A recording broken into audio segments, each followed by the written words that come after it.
Rites of passage exist in every society. They are important for preparing one for another stage of life. In our culture as undergraduate students, hazing is a major rite of passage.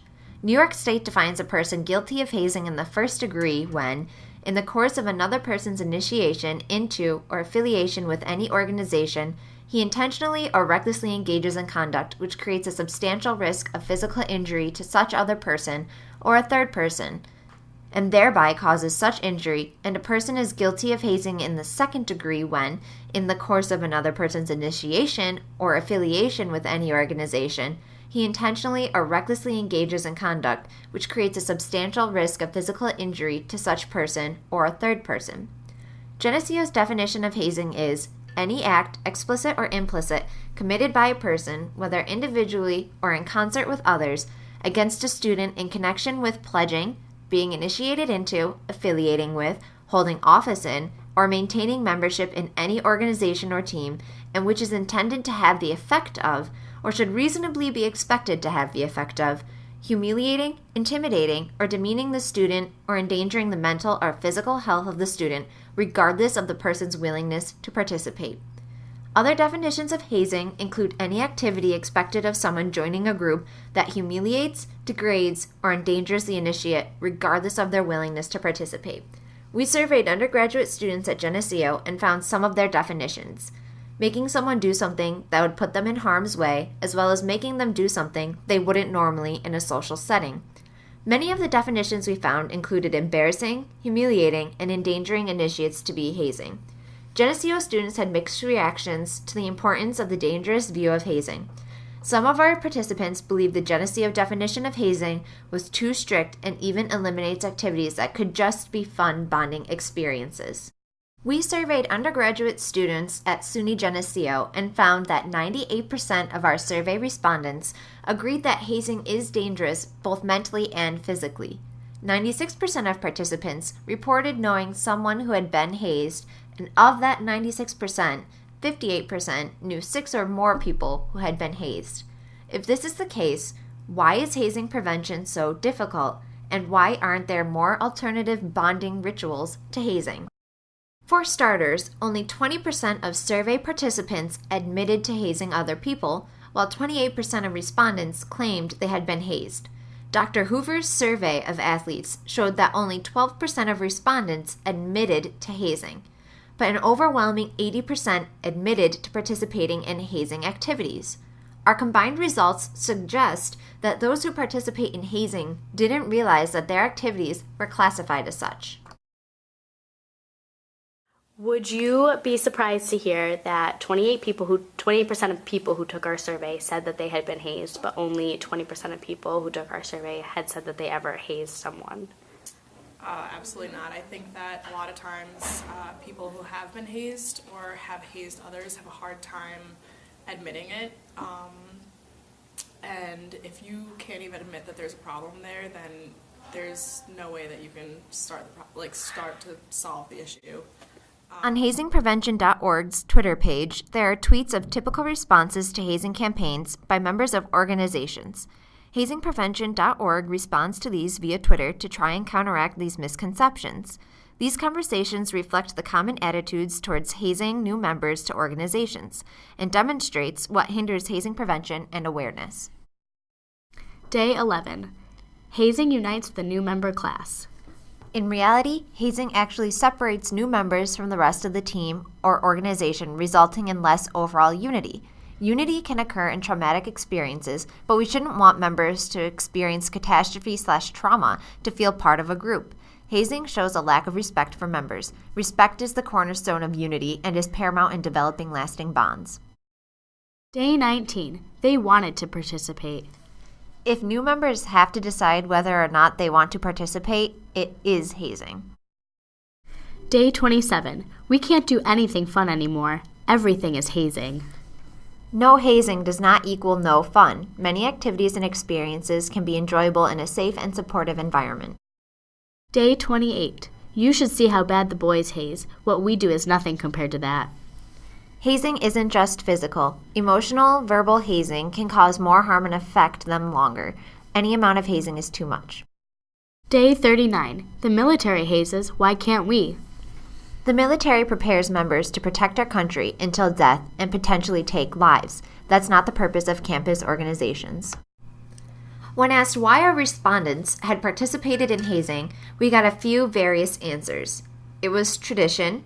Without tradition, organizations would not exist or function as cohesively. Because I had to, and I did it once because I had recently been initiated and was finally relieved to be on the other side.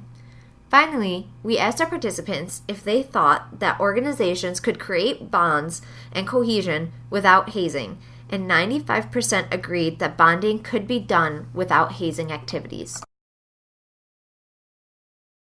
Why do you think that, despite all of the prevention and awareness workshops that we have at school, that hazing is still an issue on campus? I think that a lot of times people in organizations don't want to give up their traditions, and that kind of feeds into the fact that it's a vicious cycle. So you oftentimes have girls or guys or whoever's being hazed struggle through hazing, and they want to pass down that same thing to the next group. We asked our participants what some good ideas would be for alternatives to hazing activities. Most of the answers we got were sleepovers, fun group activities, dinners, and craft activities. Some other interesting alternatives, though, were scavenger hunts set up for the new members to do together, and getting the whole group to participate in volunteering together in the community. Other suggestions are listed below. You could avoid hazing by not creating artificial hierarchies and trying to include everyone instead of just having people think that they're better than other people. What are some ways that you think an organization could avoid hazing? I guess you can be just very open and communicative between your chapter. One thing that we do is we have a member at large who kind of serves as like an anonymous problem-solving person. So people can feel safe to talk to her about things that make them uncomfortable, to make sure that people don't get carried away with pledge programs and people don't do things that are demoralizing to other girls, like, because it's not cool. And just treat everyone as equals, I guess. Don't make anyone feel better than anyone. Many large organizations such as StopHazing.org and HazingPrevention.org suggest doing non-mandatory activities such as movie nights to foster bonds between members of an organization. However, do you think these methods take away from the process of being a new member? Can you think of anything that would be better than movie nights that would enforce structure but not necessarily haze another member? Well, I don't really think that the not hazing ways take away from your sort of initiation into a group, but a movie night really isn't a way to foster any kind of new membership into a group because everyone's just sitting and watching a movie and not really interacting with each other. So like a better way to do that would be like games where everyone's involved and the people are mixed, so it's not like the new people against the old people, and or events such as going to the haunted house or going to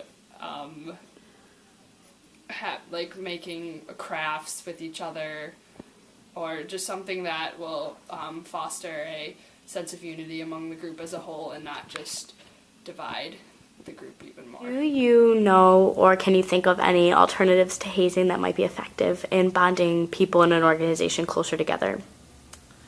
Yes, I think that study hours is a really good method to get people together, especially if you have a bunch of girls in the same classes, or if you have upperclassmen who have taken that specific class, who know the material and can help, a group of girls go over it. I think that's a really good way to get girls together and to continue focusing on education while bonding with your friends.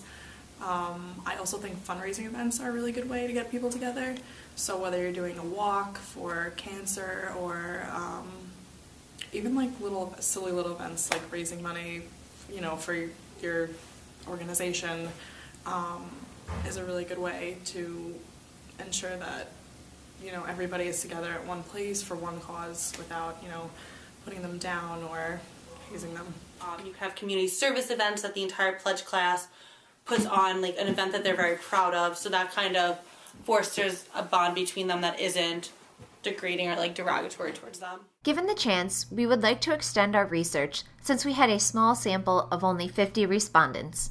Of those 50 respondents, all but one were in an organization, with a large majority in social organizations as opposed to athletic, academic, or service. 70% of our respondents were female, meaning we didn't get perspectives from other genders. We also had a large number of upperclassmen participate with no freshmen, giving us a bias toward older members, as well as possibly already hazed or initiated members.